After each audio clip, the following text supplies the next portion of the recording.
తిరుపతిలో మాజీ మంత్రి పెద్దిరెడ్డి రామచంద్రారెడ్డి నివాసాన్ని గురువారం జనసేన పార్టీ నాయకులు ముట్టడించారు.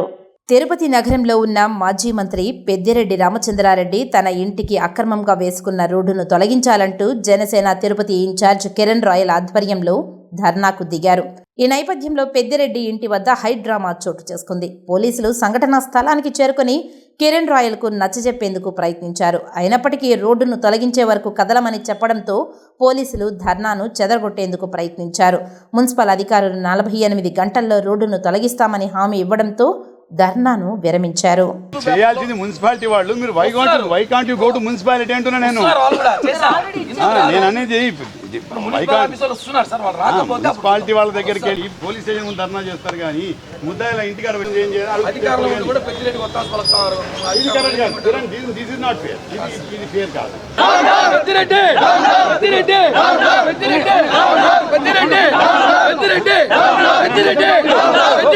ఎన్నికల్లో ఇక్కడ ప్రచారానికి వచ్చినప్పుడు ఇక్కడ పెద్దిరెడ్డి భూములు ఆక్రమించి సొంతంగా ఆయన ఇంటికి రోడ్డు వేసుకున్నాడు. ఆ రోడ్డు నిజంగా మున్సిపల్ డబ్బులు తీశారు.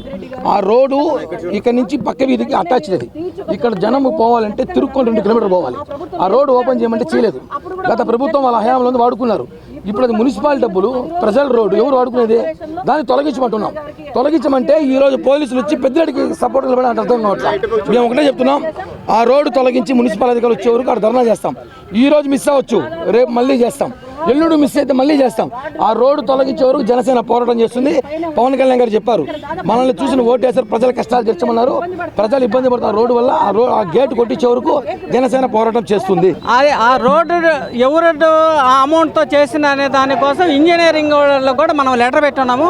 వాళ్ళు కూడా తీసుకొచ్చి అడిగి తర్వాత దానిపై దేని చేయాలని యాక్షన్ తీసుకుంటాం. ఒక మున్సిపల్ సంబంధించిన వ్యక్తిగా ఇప్పటి వరకు ఎవరితో ఏ డబ్బుతో కట్టారో తెలియకపోతే మీరు ఏం డ్యూటీ చేస్తారు సార్?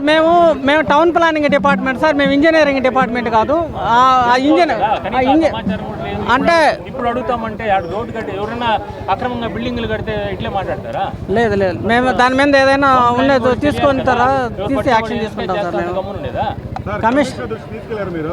మాకు కమిషనరే పంపించారు సార్. కమిషనర్ దృష్టి తీసుకుపోయినా ఒక 2 days టైం అడిగింది.